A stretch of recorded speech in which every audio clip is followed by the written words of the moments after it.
Welcome to Tuesday Update. Today is Tuesday, December 22nd.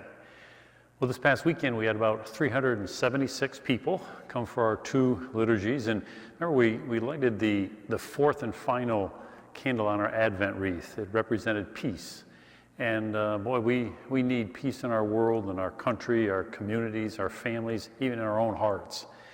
And so it was good to reflect on that, and I think that I'm going to talk about that this Christmas. I think that's one of the great advantages to faith is experiencing the peace of Christ. And so we'll be celebrating that, of course, on Christmas. We're going to be continuing our daily masses. Remember, we have Tuesday 9 a.m., Wednesday 6:30 a.m., and we do live stream those, so you can watch them at home. Now, today we had a little bit of a glitch here in our live stream. We had Tuesday 9 a.m. Mass, but you won't be able to watch it because of the problems we had, but we think we got that straightened out, and you can watch it anytime, which is the beauty of these live stream Masses.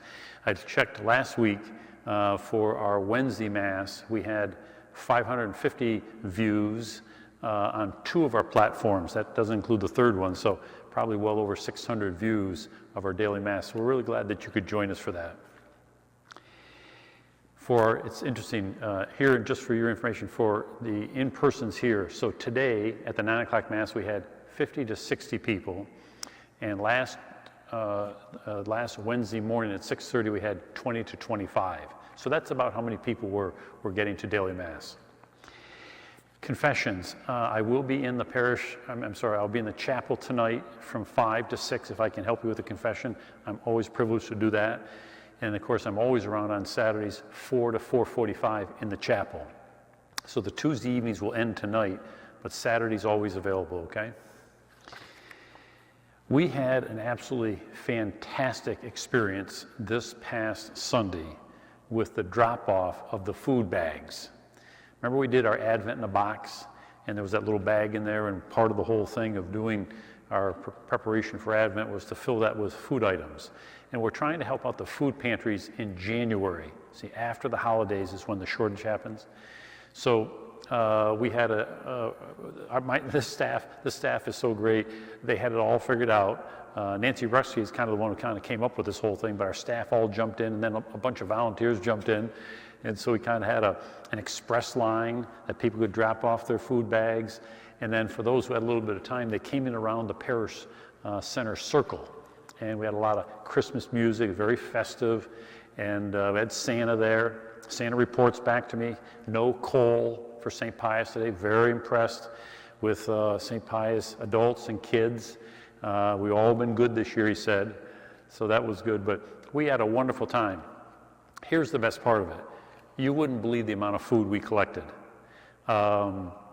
We estimate that it's approximately 16,000 pounds of food, not 1,600, 16,000 pounds of food. That is unbelievable, and it just makes me so proud of this parish. You know, what you do for other people. It speaks volumes about our parish, so thank you. Last night we had another service project. Liz Jelsom does a great job of doing service projects, and a bunch of volunteers went down to Schuyler Inn in Menands. And as you know, that's a homeless shelter down there, and they brought a lot of Christmas joy down there. You know, they had some homemade blankets, so they brought down some cocoa and some candy canes and Christmas music, and they really brought a lot of joy to the residents there. And so I'm really, really grateful for them for doing that, and again, we're serving our Lord, and we take special care of the poor. Our parish decorating crew was here on Sunday, and you can see part of it right here where I'm standing.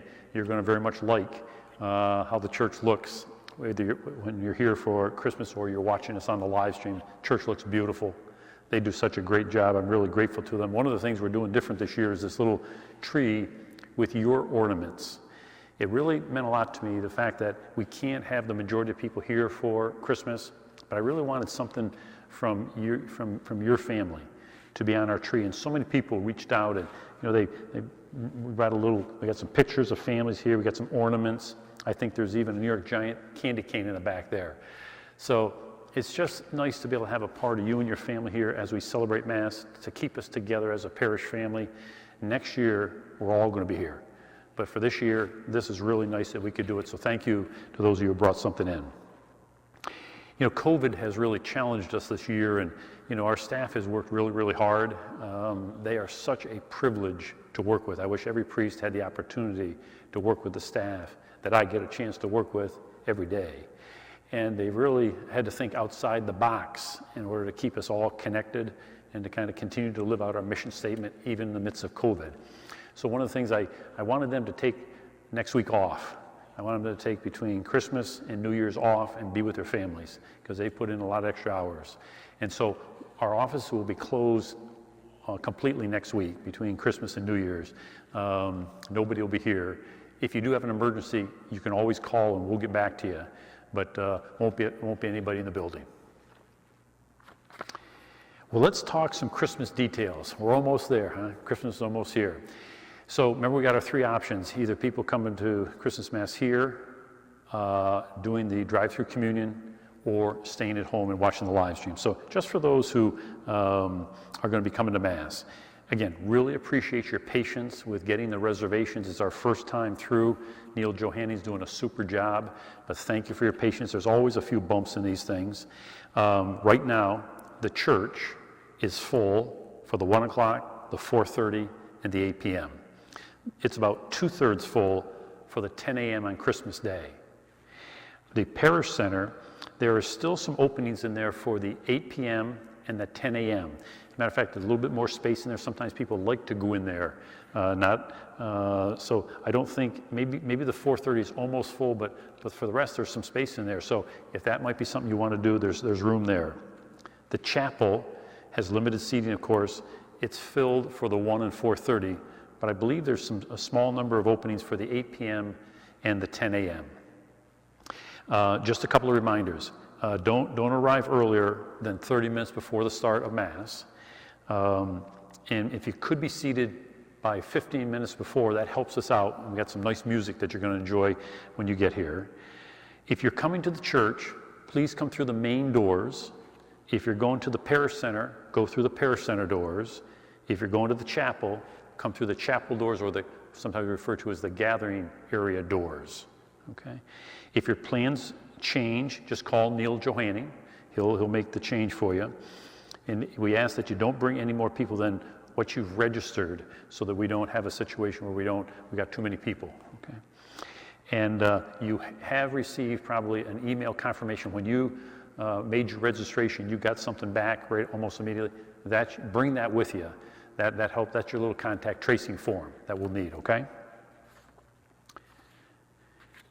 And then, of course, when you come here, I know you'll have your masks. Let our ambassadors seat you so that we can seat everybody safely. Just follow them to a seat.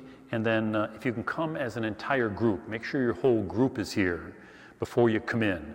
So that when we seat you, we got everybody in the pew. Our second option, the drive-through communions, there's 3 of them. Just take a look at the website. There's the 3 times, okay? There's no reservation required. You're going to enter through the school entrance by the gym. There'll be volunteers there to instruct you and get you in the right place. If you can bring a contact tracing form, that helps us. Remember, go to the website, print it out, fill it in.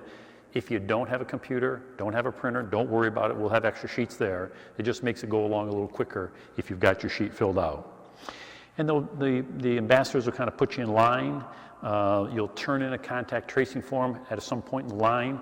We will have a basket for our Christmas offering. I'm always grateful to you and your support of St. Pius. Our Christmas offering is really important in terms of our overall budget for the year, so I hope you can help us with that. You'll stay right in your cars with your masks on. You'll come up through, the Eucharistic minister will come over to you. You'll just kind of roll down your window. He or she will give you the host. You'll roll up the window, take your mask off, receive communion, and then drive away. But we've got a bunch of volunteers out there that'll help you know how to do that. And again, if you've got more than 4 or 5 people in your car, maybe you could bring 2 cars so that our ministers don't have to reach inside the car to give out communion. And again, go to the website for the 3 times, 2 on Christmas Eve, 1 on Christmas Day, for the drive-through communion in the parking lot. And then, of course, the third option, watch the live stream. And so next year, we're all going to be here. but for some, that's the best option this year. And we always do, our spiritual communion prayer for those of you at home and that you can't receive the Eucharist. And so that prayer is for you. But certainly with our drive-through communions, we're going to be able to help a lot of you receive communion. It's really important, if you can, to receive communion on Christmas, and we want to make sure we offer you that opportunity. So think about inviting someone to join you on the live stream this year, or come to the drive-through communion. They always say that Christmas is the best time to invite somebody to join you.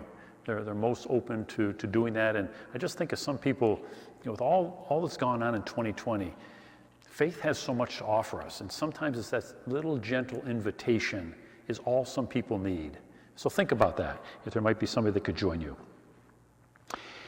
So we're getting ready to celebrate the great feast of Christmas, however you're going to be doing it, at home or drive-through or here in church. And it's something we're well prepared here for. We're going to look forward to it. We're going to look forward to seeing you, whether it's here or on the live stream or in the parking lot. So God bless, and we'll see you this week.